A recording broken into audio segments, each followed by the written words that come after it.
Coffee with the Editor is proudly brought to you by IRZ.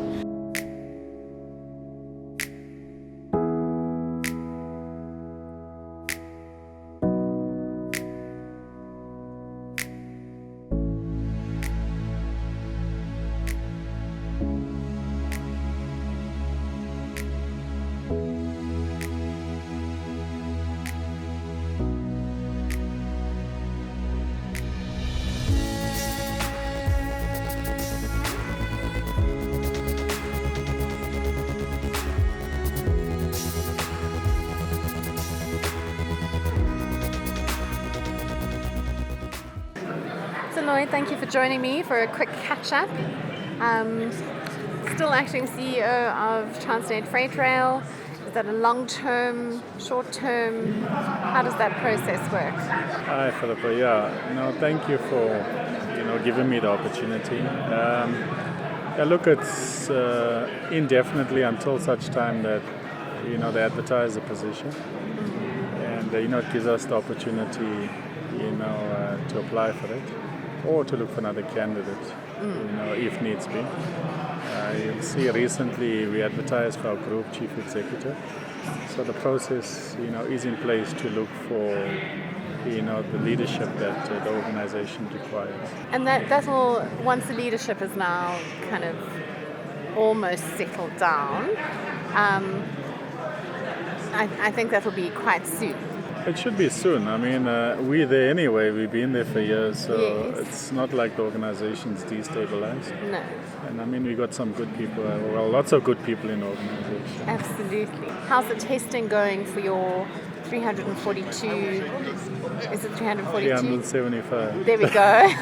How's the testing going on that? I mean, there must be some positive stuff coming out of Transnet Freight Rail at the moment. Yeah, look, there's a lot of positives that have happened. For one, we've ran the highest manganese, out of the country.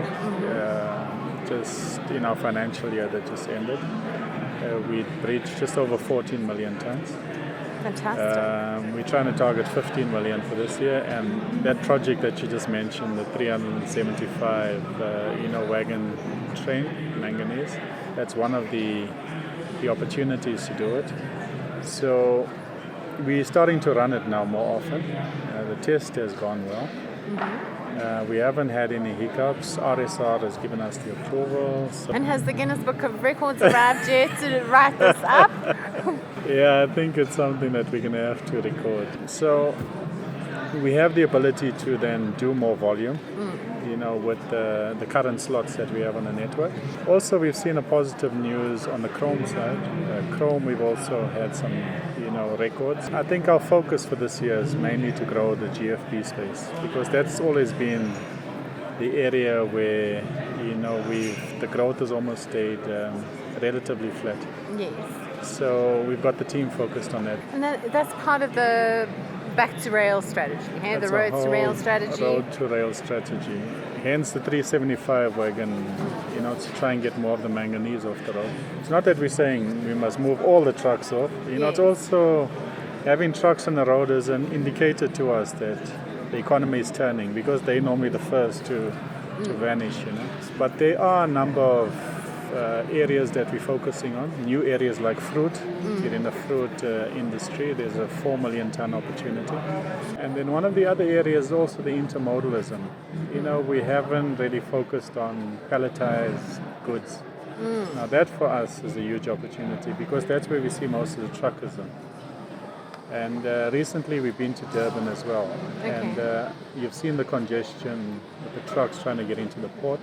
Now more and more customers are coming to us and saying, how do we get our goods onto rail? Yeah. As opposed to, having those long queues into the ports. So this is a positive for us, and, we're starting to respond to that. So we're doing a lot of work around actually doing short hauls. So within Durban, how do we do that short haul into the port, in and out of the port? That's quite interesting, because that's almost like the door-to-door strategy. Yes. It's like getting in and getting out. Yeah, because trains don't wait to get into the port. So we're running short, less than 50 kilometers. Okay. So It's almost like a shuttle. It's like a shuttle service. Yeah. So if we get that shuttle running effectively, I think we'll take a lot of those trucks off the road. Expansion locally, I mean, are there new lines that you're building? What's happening with your concessions, the branch lines? Any updates there?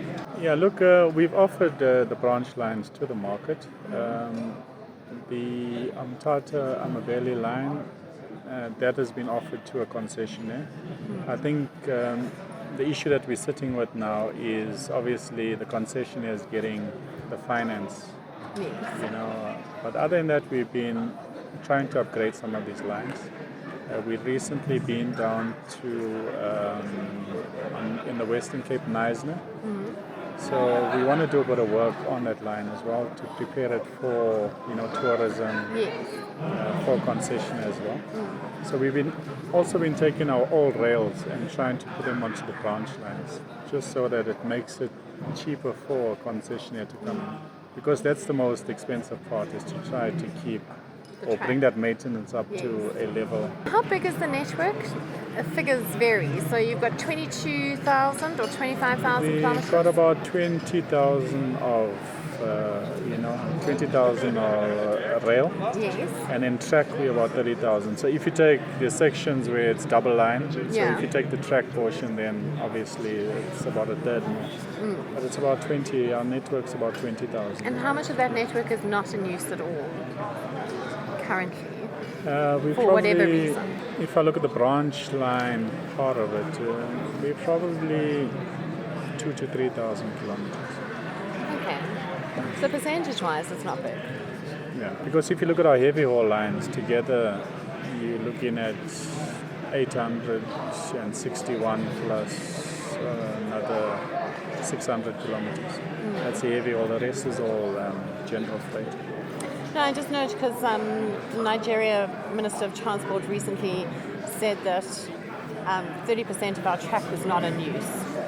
And I'm sure that wasn't quite correct. Yeah, no, it's not as high as that. Are there any new projects on the go from a rail perspective, putting down new lines?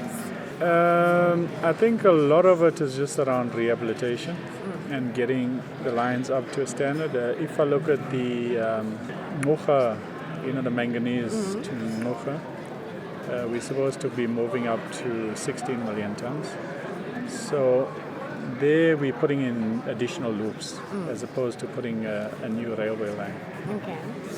So there's no projects particularly where there's new lines except for the CTS line to Majuba. Yes.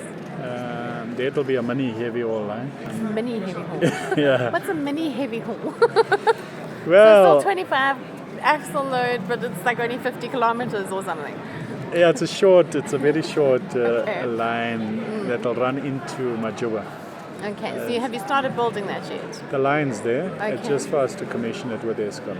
All right. And then we'll start off with running the small wagons, and then later on move up to the 80-ton wagon. That's why I said it's a mini Heavy haul. Okay. No, that's fine. Now I understand. I was like, huh? That's a very short line. Are you intricately involved in what TFR is doing in Africa and internationally? I'm sure there's some project highlights you can mention. Our Transnet International Holdings, they're the ones that actually are looking for business. We're doing some work in, Zimbabwe, for instance, the rehabilitation of the line. And there are some other projects that, we're looking at Kenya, for instance, Nigeria, we're trying to get involved in. So those are just some of the projects. They haven't really got off.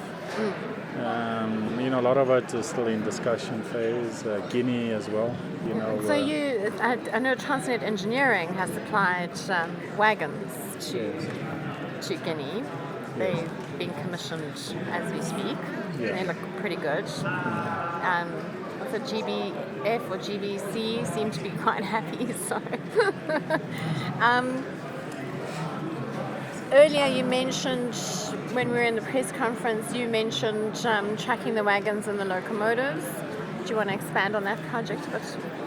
the locomotives that we bought currently, they're very high tech. So, they come in with a lot of tracking equipment. But you need to understand, when we take the wagons up, we take the locomotive off, and then it comes back, and it goes and fetches another load. So our main problem has been around wagons, because we are unable to track them. There's nothing to power up, whatever equipment we put on. So recently, with the Siemens, they came up with a tracking device that has a battery life of about 6 years. That's incredible. It's incredible. I need that for my visa. So we're fitting a number of wagons that we're putting into the system, and we'll start to see how, what is the information that we're getting out.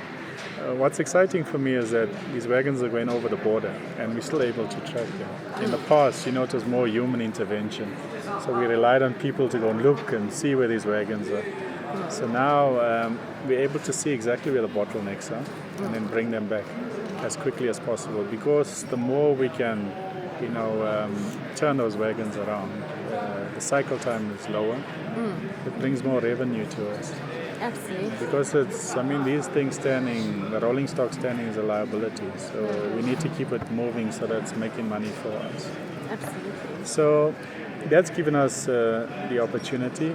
We're also looking at putting in sensors, for instance, some of our suppliers on the network, so we can actually determine what the health of the network is.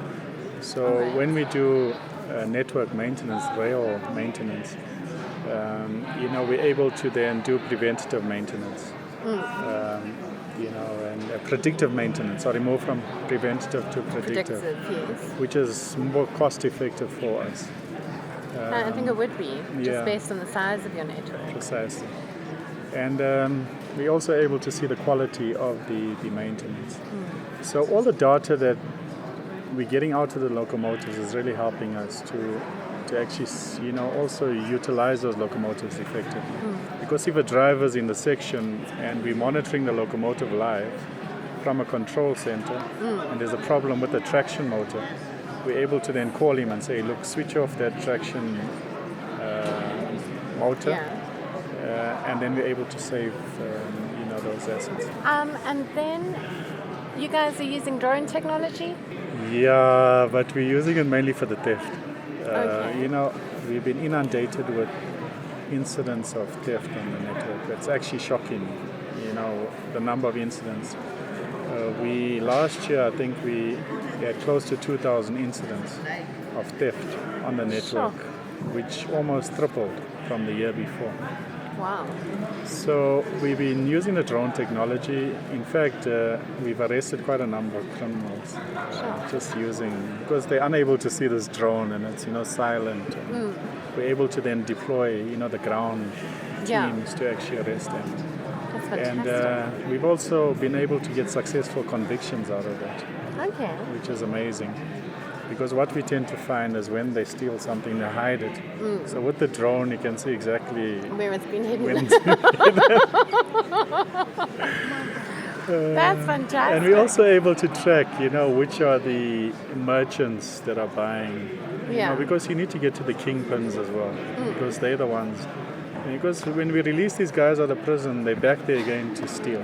Yes. So we need to find out exactly where it is that they're selling this merchandise. Sure. That's very complex.